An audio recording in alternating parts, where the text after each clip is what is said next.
बार बार इस बात की याद दिलाते हैं, दोहराते हैं दोस्तों, क्योंकि पिछले 3 टर्म से मैं भी म्युनिसिपल काउंसिल में काउंसलर रही हूँ। बहुत सारे एलजीज को हमने देखा है, अलग अलग इश्यूज पर, हमारे मुद्दों पर हमारा झगड़ा होता होगा, लेकिन हर एक एलजी ने हफ्ते में एक दिन जनता का दरबार लगाया था। लोगों को उम्मीद रहती थी, आम द्वीपवासियों को ये उम्मीद रहती थी कि चलो जहां हमारी सुनवाई कहीं नहीं हो रही है तो हफ्ते में एक दिन जो मंगलवार को दरबार लगता है, हम अपनी व्यथा जो है एलजी साहब के सामने जाकर रखेंगे।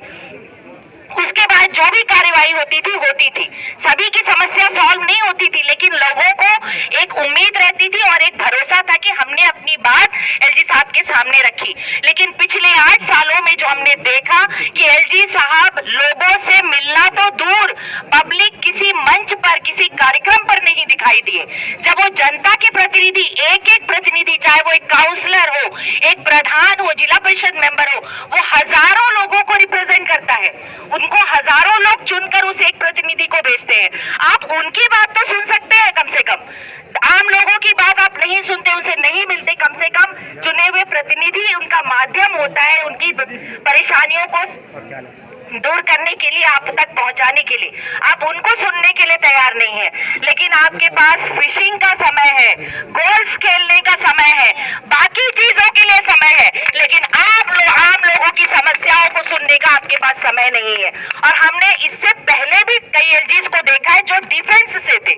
जो डिफेंस से होते हुए, एग्जाम्पल के तौर पर AK सिंह सर थे, उन्होंने पब्लिक के बीच में सुबह साइकिलिंग करते हुए पहुंचते थे, लोगों से बात करते थे, और इवन हम उनको आंगनबाड़ी सेंटर्स में भी लेकर जाते थे वहां की स्थिति दिखाने के लिए। एलजीज कोई ऐसा नहीं करता, लेकिन वो एलजी साहब को हम लोग आंगनबाड़ी सेंटर भी दिखाने के लिए लेके गए। म्युनिसिपल काउंसिल में चेयरमैन रहते हुए मैंने खुद पहली बार अंडमान निकोबार के म्युनिसिपल काउंसिल के इतिहास में ये हुआ कि मैंने पहली बार एलजी किसी को बुलाकर म्युनिसिपल काउंसिल में मीटिंग करवाई थी। चीफ सेक्रेटरी को, प्रिंसिपल सेक्रेटरी को, फाइनेंस सेक्रेटरी, सबको बुलाकर हमने मीटिंग करवाया था। तो एलजी किस लिए यहाँ पर नियुक्त होता है? ये छोटा सा प्रदेश है, ऑफिशियली जहाँ की आबादी 3.5 से 4 लाख है, हम ये मानकर चलते हैं कि 5 से 7 लाख लोग यहाँ पर रहते हैं। इतनी छोटी सी आबादी जो कि पूरे देश के लिए एक उदाहरण बन सकती है, अगर यहाँ पर हमारा एक लोन MP, एक LG और जितने हमारे चुने हुए प्रतिनिधि हैं वो 3 टायर्स हो, म्युनिसिपल काउंसिल, अगर ये अच्छी तरह से इनको काम करने का मौका दिया जाए तो हम पूरे देश में एक उदाहरण बन सकता है अंडमान निकोबार द्वीप समूह। लेकिन ये मौका इस तरह के उपराज्यपाल जब हमारे द्वीपों में आते हैं तो ऐसी स्थिति आती है कि आज छोटी छोटी चीजों के लिए कई सालों से हम सुनते आ रहे हैं, इलेक्ट्रिसिटी का मुद्दा हो और जो जितने मुद्दे हैं, पानी के मुद्दे हैं, उस पर काम ही चल रहा है, रिपोर्टिंग बहुत बढ़िया होती है। लेकिन दोस्तों,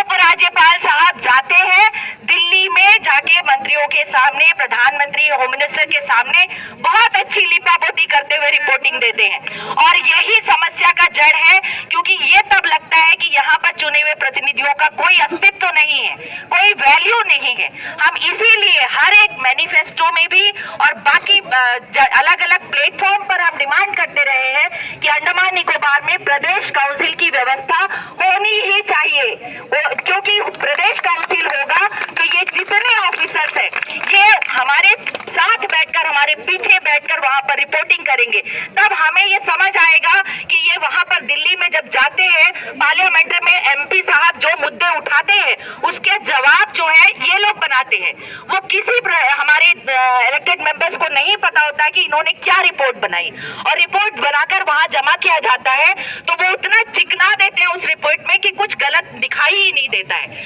और जब ये प्रदेश काउंसिल होगा तो चुने हुए प्रतिनिधियों के पीछे ये बैठेंगे, और जब ऐसी गलत रिपोर्टिंग होगी तो उसका जवाब हम वहां पर बैठकर देंगे कि आपने ये जो रिपोर्ट दी ये गलत रिपोर्ट है, ये झूठी रिपोर्ट है। तब जाके ये कोऑर्डिनेशन सही बैठेगा। एक तो वैसे ही हम यूनियन टेरिटरी द्वीप समूह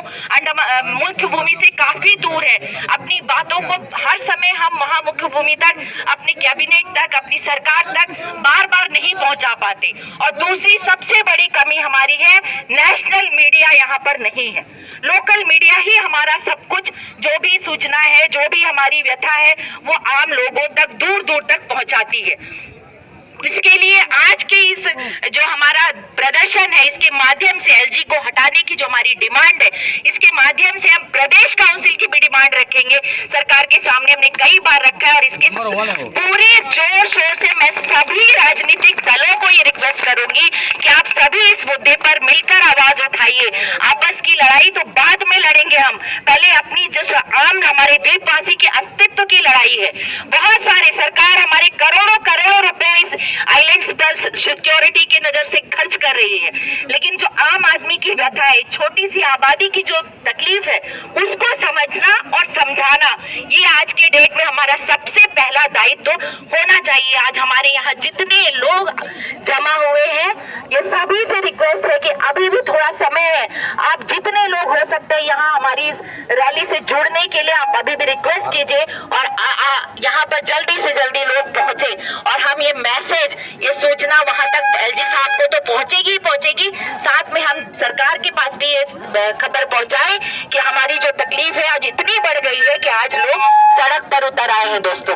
आपके विकास के जितने मामले हैं, चाहे वो अभी अपूर्वा भाई ने बताया कन्वर्शन, डाइवर्शन, हमारे जो अनएम्प्लॉयड यूथ है, आपने देखा इससे पहले बहुत सारी सरकारी पदों को भरा गया जिसमें हमारे यहाँ के बहुत सारे यूथ को नौकरियां मिली, लेकिन उसका क्रेडिट भी एलजी साहब लेते रहे। लेकिन ये वैकेंसीज जो थी पिछले 10 सालों से खाली पड़ी थी, उतने समय तक एलजी साहब को ध्यान नहीं आया। जब मोदी जी अंडमान निकोबार देश से वो आए और उन्होंने एक बात कही कि ये सारे जो खाली पड़े पद है इनको भरा जाना चाहिए, तब जाकर ये प्रक्रिया शुरू हुई और पूरे देश भर में अंडमान निकोबार द्वीप समूह का रिकॉर्ड रहा, जितनी रिक्त पदों को भरा गया वो रिकॉर्ड स्तर पर भरा गया। लेकिन उसके बावजूद भी बहुत सारे हमारे अनएम्प्लॉयड यूथ है जो कि प्राइवेट सेक्टर में, टूरिज्म सेक्टर में या किसी और सेक्टर में काम करना चाहते हैं, अपनी खुद की जमीन है उसमें कुछ शुरुआत करना चाहते हैं, स्टार्टअप करना चाहते हैं, लेकिन उनको मौका नहीं मिल रहा है क्योंकि लैंड का जो कन्वर्शन है, डाइवर्शन है, वो सारा कुछ रोक रखा है। ये कुछ भी बात होता है, कोई पीआर डालता है, सीधे कोर्ट चले जाता है एडमिनिस्ट्रेशन, और वहां से हाई कोर्ट में हारने के बाद भी उनको ये नहीं लगता कि ये लोगों से जुड़े हुए मुद्दे, इसको सॉल्व करना चाहिए, ये सुप्रीम कोर्ट तक जाने की तैयारी करते हैं। अरे आपको इन समस्याओं का हल निकालने के लिए यहाँ बैठाया गया है, ये नहीं कि उसको और समाधान से दूर करके और ज्यादा उसको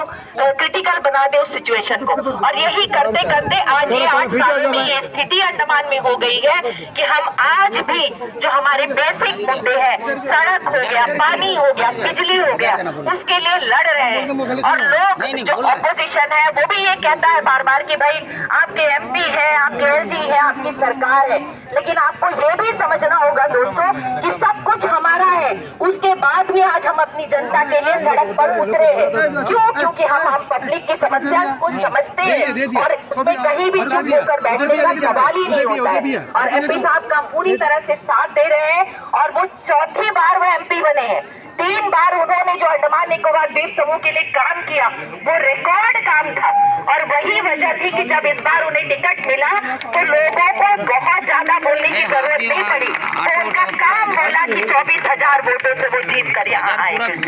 और अब फिर उनको वही उनकी जो आदत है काम करने की, आज उन्हें फिर से वो मौका नहीं दिया जा रहा है। इसलिए आज ये लड़ाई हमने शुरू की है और हम पूरी तरह से दादा का समर्थन करते हैं। आप सब से इसे आग्रह है कि पूरे समय इनके साथ बने रहे। धन्यवाद दोस्तों। और 4